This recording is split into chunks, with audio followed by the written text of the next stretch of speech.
working on is called Ameloblastoma. It is a tumor, a swelling which is not malignant. It is a benign. That means it cannot kill you, but it can cause discomfort. It can grow to very big proportions. This condition arises from the jaws, so it can arise from the upper jaw or the lower jaw. So anyone who has teeth can develop this one, and when the teeth are developing, they are what we call some cells which produce teeth.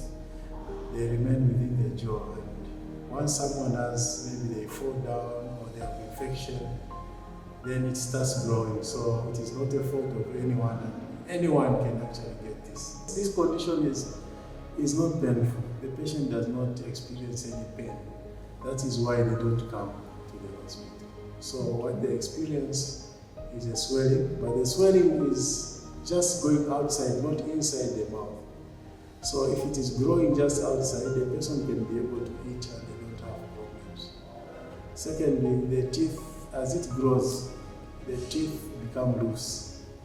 So they shift in their position and they have multiple spaces in between the teeth.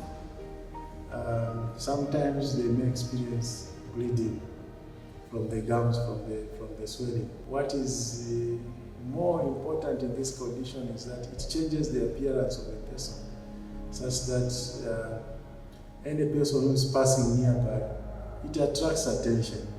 So the person loses self-confidence, and most of the time they cover their faces, and they tend to withdraw and stay in the houses because of the stigma which is associated with any swelling.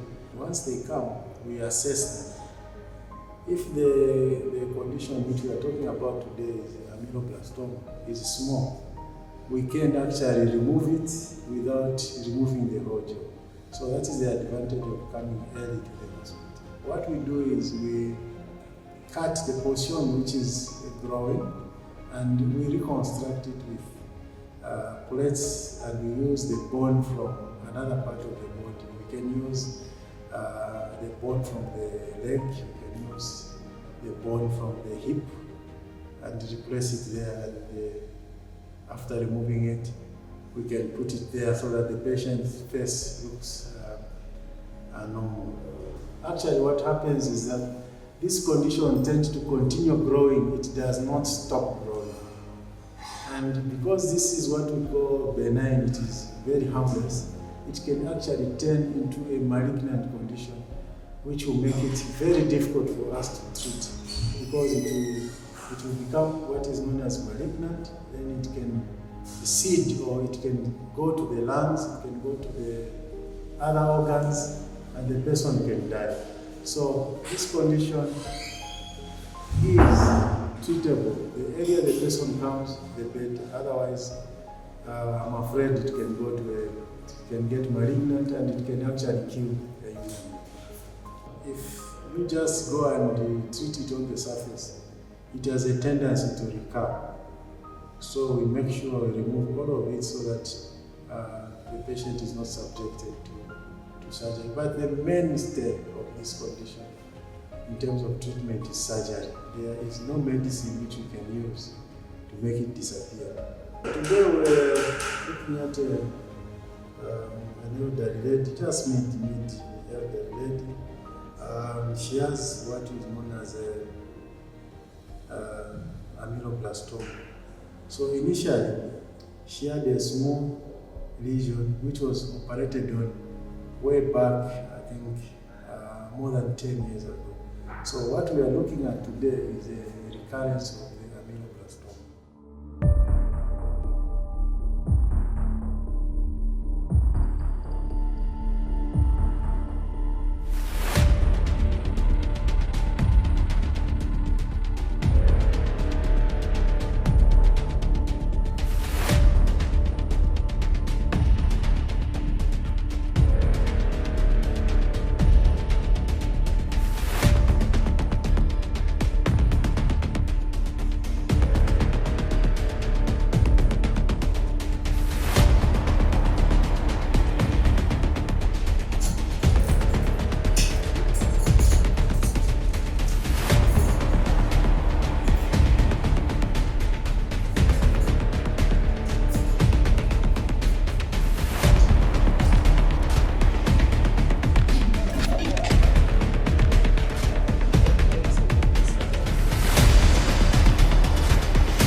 total mandibulectomy.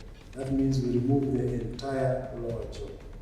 So we made an incision or a cut below the jaw. We put it below the jaw so that after the patient has healed, no one can be able to see the scar because it will be hidden. So we made an incision, then we exposed the entire tumor. We were going slowly and also controlling the bleeding because wherever we're passing there are blood vessels. So we have to control the bleeding as we are going so that everything is okay.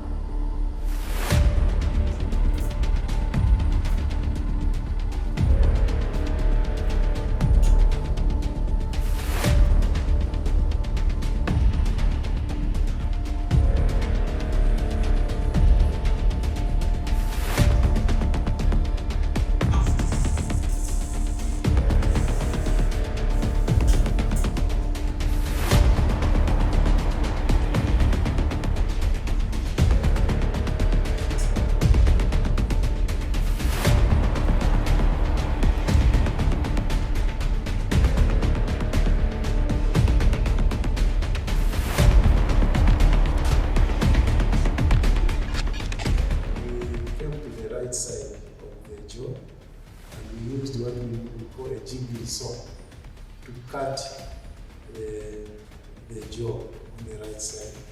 After we cut the jaw on the right side, then we removed it. Now, after removing it, we had this portion on the right side which was not removed. We desaturated it from the scar. That was the second part. Now, after doing this, the tongue is left free. So we have to make sure that we secure the muscles of the tongue forward to the chin, because if we do not do that, the tongue will be falling backwards, and when the patient is sleeping, it can shock the patient. So we have to secure it on the chin where the bone was, but this time it's just soft tissue. After securing it, we stop all the small bleedings within the mouth and the jaw and the outside. After finishing that, we started first by closing inside the mouth so that after the surgery, the patient should be able to feel even to them. After suturing inside its closing, we finished by suturing outside. After suturing outside, we dressed it. What we have done today is actually 2 operations. We had to do what is known as a tracheostomy. A tracheostomy is a procedure where we open a hole in the neck and put a tube so that the machines can take over the breathing for the patient. That way we bypass the mouth. That tracheostomy did for the person to breathe is not permanent. It's just because we were using it for surgery for the patients to breathe using the machines. So after 3-4 days, we are supposed to close it, and the patient should be able to breathe through the mouth and nose normally. The surgery has gone very well. There is no major bleeding. The bleeding which was there was acceptable, and we are not going to transfuse any blood because by the time she came, she had adequate blood within her system. Now, what is remaining is we give her a lot of medication so that there is no pain. She should not experience any pain during the recovery period. And we give her adequate painkillers and antibiotics so that she is comfortable. And we will be, for the first day, we'll be checking on her every 2 hours so that we see that everything is okay. But so far, so good. And the operation was an eventful, and we hope she's on the road to recovery, to full recovery. Once any person, any individual sees that they're having a swelling on the jaw, upper jaw or lower jaw, or anywhere on the face, they should seek medical assistance from any center. And the system is made in such a way that they can be referred from one level of care to the next level of care. People need not to fear in terms of surgery. because we have a support system, social welfare support system, so that we prepare them before surgery, so that they understand their condition, and we prepare them very well so that they can be integrated back into the community after the treatment. And we are competent enough to handle all these cases, and as long as people are coming, we should be able to deal with them, except because these procedures are commonly being only done here in UTH, so we have a lot of them on the waiting list. We are trained adequately, and we are competent enough to handle any condition of this magnitude, even bigger than this, because this is what we do, this is what we are trained to do. And it is not an individual effort, it is a teamwork. We want to see everyone in this country get better if they have such conditions.